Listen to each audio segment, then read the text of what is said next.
Hey guys, what's up? It's McNeil from Louisa Automotive, and today we're going to be talking about the car shortage in 2022. Is that shit still real? And if it is, why is it still going on? How does the chip shortage still affect the car shortage and all that kind of bullshit stuff? Okay, we're going to be talking about that here today. If you're new to this channel and you want to subscribe, like, share, and do any of that kind of stuff that helps the YouTube algorithm, hey, we appreciate you. And if you don't want to do it and you want to hang in there and just hear what this guy in this red jacket has to rant about on his way to work about the car industry, hey, we appreciate you. Let's do it. Okay, so the first thing we're going to talk about is the car shortage, and is it real? And it is real, and it's going to continue to be a problem for us in 2022.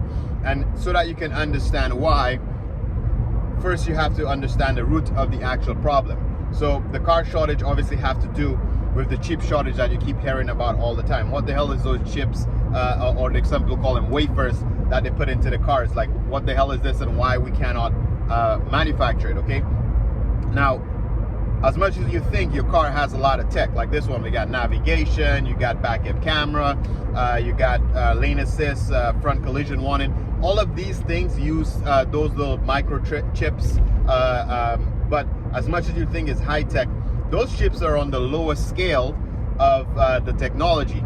So if, let's say for example, Nvidia or any one of those major chip manufacturers, if they have an issue keeping up with the amount of chips that they have to make, and they have to decide to give the chip to a automotive manufacturer who's paying less for those chips because there's less technology in that chip, versus giving the chip to, let's say, Sony for the gaming consoles, or Apple for their phones, anything that has more. There's a lot of cops here. Just a second, see something happen here. A bunch of OPPs.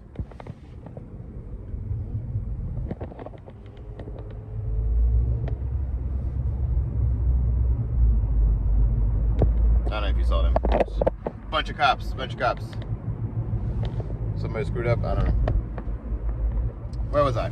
If you're looking at any company who have any supply strain, now I have to decide if I cannot make as much product as the demand is there for, so I have more demand than I can make product, then I'm gonna sell my product to whoever can pay me more, or whichever product that is more profitable to my business. And for that reason, the automotive space is getting the bottom of that food chain.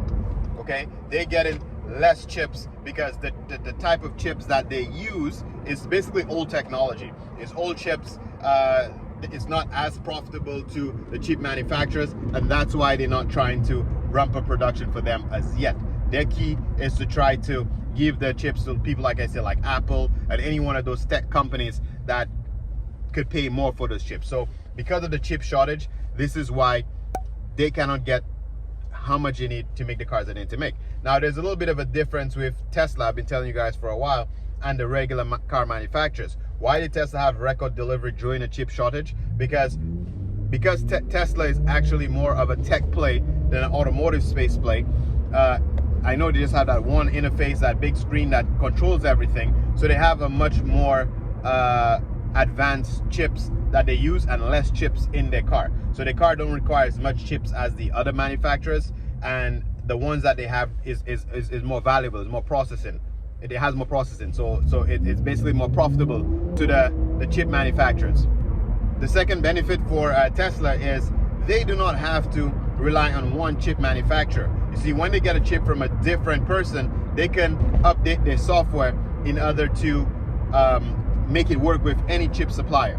Whereas the OEM, the manufacturers like Honda, Toyota, Ford, GM, all of these guys, they have to rely on the same guy who's making the chips for them. They cannot interchange them because they would need an outside party to rewrite their software for them. So it's more difficult for them to go ahead and swap from chip to chip. So the bottom line here is, I can see it, I can feel it. The supply chain is still struggling with that chip shortage, and with this new variant in Asia, and even here in North America, it is continuing to make that supply chain issue a little bit more and more difficult. It's maybe not what you want to hear, but unfortunately in 2022, those car manufacturers are going to have a lot of problems trying to manufacture as much cars as they need for the demand. So prices will still be up in 2022. It'll still be difficult to find a car.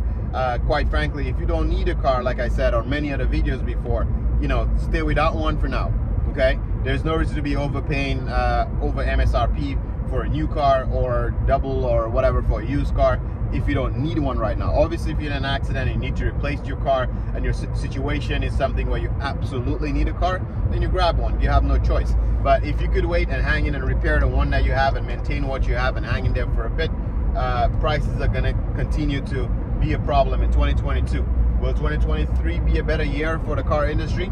Maybe, I don't know, but we're going to have to wait and see how quickly we can ramp up production. But either way, on another topic, is going to be like a, you know, everybody talk about the housing bubble and the stock market bubble and all these bubbles. Well, the used car market is in a huge fucking bubble, right? So that's gonna probably be for another video, but that shit might pop and that might be just as bad as a housing bubble. But anyway, we can talk about it in another video. Appreciate you, and then I'll catch you on the next one. Peace.